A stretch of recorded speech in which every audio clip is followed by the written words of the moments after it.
Halo, saya Adelia Kandeska Lupi, kelas OM11 dari kelompok 1. Di sini saya ingin menjelaskan mengenai WTO. Apa sih WTO itu? WTO adalah singkatan dari World Trade Organization atau Organisasi Perdagangan Dunia, yang merupakan satu-satunya organisasi internasional yang mengatur perdagangan antar negara dan didirikan pada tanggal 1 Januari 1995 di Jenewa, Swiss. Intinya, perjanjian WTO dinegosiasikan dan ditandatangani oleh sebagian besar negara perdagangan dunia dan diratifikasi di parlemen mereka. Tujuannya yaitu untuk membantu produsen barang atau jasa, eksportir, dan importir dalam melakukan kegiatannya. Menjadi anggota WTO tentunya ada keuntungan dan juga kerugiannya. Mari kita bahas. Bergabungnya Indonesia menjadi anggota WTO memiliki keuntungan antara lain mendapatkan perlindungan dari praktik perdagangan yang tidak fair, contohnya dumping dan juga diskriminasi kebijakan. Yang kedua, memudahkan Indonesia membangun jaringan perdagangan dengan negara-negara anggota WTO. Yang ketiga, mempermudah pemasaran produk ke luar negeri. Dengan bantuan WTO, Indonesia dapat memasarkan produknya kepada negara anggota WTO. Yang terakhir yaitu menurunkan biaya ekspor. Menjadi anggota WTO, tarif ekspornya lebih murah dan terjamin keamanannya. Tetapi ada juga nih dampak negatif dari bergabungnya Indonesia ke organisasi WTO. Antara lain, industri Indonesia kalah bersaing dengan industri-industri negara maju dalam konteks perdagangan internasional.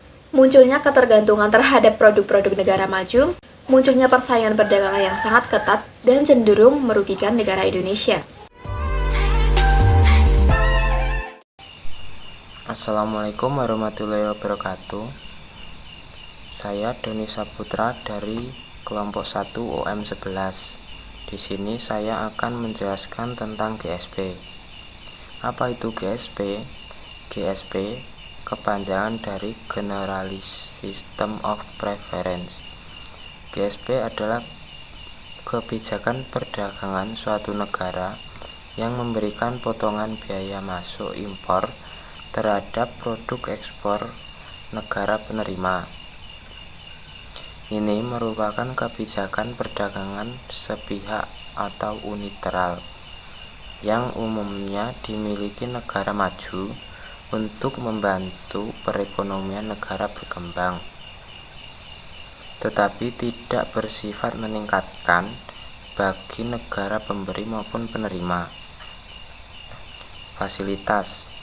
Fasilitas GSP atau Generalist System of Preference adalah fasilitas perdagangan berupa pembebasan tarif biaya masuk yang diberikan secara unilateral untuk pemerintah Amerika Serikat kepada negara-negara berkembang di dunia sejak tahun 1974. Kelebihan GSP untuk meningkatkan ekspor dan mengembangkan substitusi impor supaya perekonomian kita semakin kuat. Kekurangan: banyak barang luar negeri yang masuk ke Indonesia. Sekian yang bisa saya sampaikan. Terima kasih. Wassalamualaikum warahmatullahi wabarakatuh.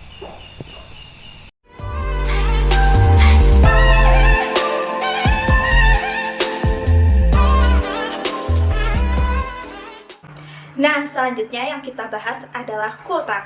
Apa sih kuota itu? Kuota adalah jumlah batas minimal maupun jumlah batas maksimal yang diberlakukan oleh suatu negara untuk mematok jumlah barang ekspor maupun jumlah barang impor. Nah, tujuannya apa sih dari kebijakan ini? Tujuannya adalah untuk menciptakan stabilitas harga pasar dan juga meningkatkan laju pertumbuhan ekonomi suatu negara. Ada dua macam kuota, yaitu kuota impor dan kuota ekspor. Nah, yang kita bahas pertama adalah kuota impor. Kuota impor adalah batas jumlah barang yang diperbolehkan untuk masuk ke dalam suatu negara dalam jangka waktu tertentu. Nah, bertujuan supaya melindungi industri dalam negeri, karena kan biasanya barang-barang dari luar negeri dijual di Indonesia dengan harga yang lebih murah sehingga menekan pasar lokal. Selain itu, tujuan dari kebijakan ini adalah untuk menghemat cadangan devisa dan mengurangi tekanan pada neraca pembayaran. Akibat dari kuota impor yaitu jumlah barang di pasar turun, harga barang naik, produksi dalam negeri meningkat, dan impor barang turun.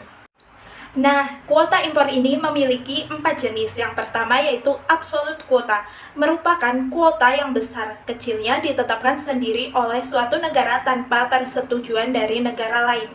Yang kedua adalah bilateral quota, yaitu kuota yang besar kecilnya berdasarkan perjanjian antara dua negara atau lebih. Dan yang ketiga adalah tarif kuota, yaitu merupakan gabungan antara tarif dan kuota.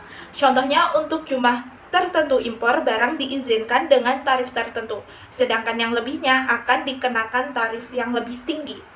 Yang keempat adalah mixing kuota, yaitu bahan mentah yang diimpor dalam jumlah tertentu dibatasi penggunaannya dalam produksi barang akhir. Sedangkan kuota ekspor adalah jumlah batas barang atau komoditas yang diperbolehkan untuk keluar dari suatu negara dalam jangka waktu tertentu. Hal ini terjadi karena negara cenderung melakukan ekspor sebanyak-banyaknya untuk mendapatkan keuntungan yang maksimal.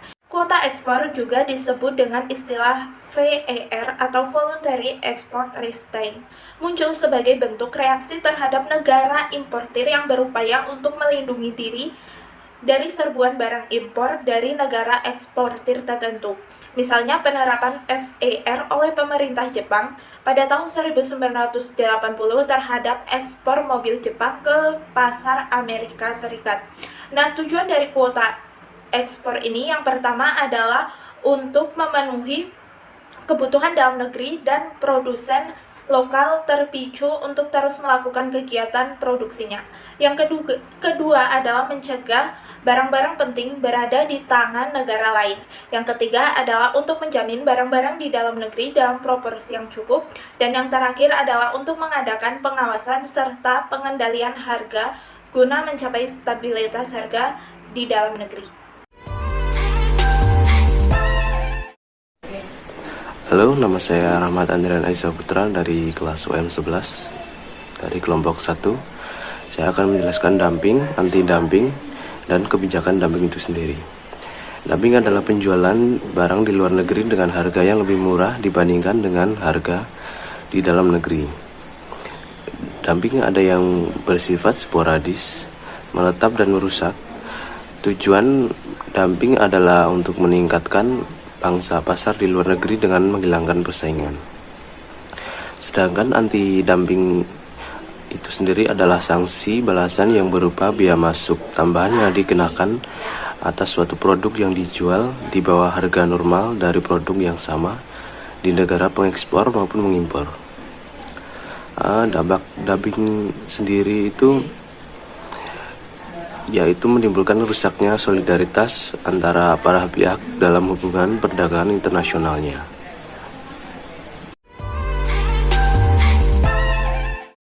Countervailing policy dan tarif barrier. Untuk yang pertama, counter. Counter adalah kebijakan ekonomi dan politik dumping. Kebijakan di mana barang diekspor dan dijual di luar negeri dengan harga yang lebih murah untuk menguasai pasar negara tersebut. Politik dumping juga dapat dinamakan sebagai kebijakan diskriminasi harga dan dapat mematikan pasar luar negeri. Untuk yang kedua adalah non-tarif barriers. Untuk pengertiannya, hambatan non-tarif barriers adalah penghalang untuk membatasi perdagangan internasional melalui instrumen non-pajak atau bea. Bersama dengan hambatan tarif, itu membentuk hambatan perdagangan. Sedangkan akibatnya, hambatan non-tarif mengurangi manfaat dari perdagangan bebas, alokasi sumber daya ekonomi global tidak efisien, keuntungan di satu negara menjadi beban bagi negara lainnya. Selain itu, dibandingkan hambatan tarif, hambatan non-tarif tidak menghasilkan pendapatan bagi pemerintah.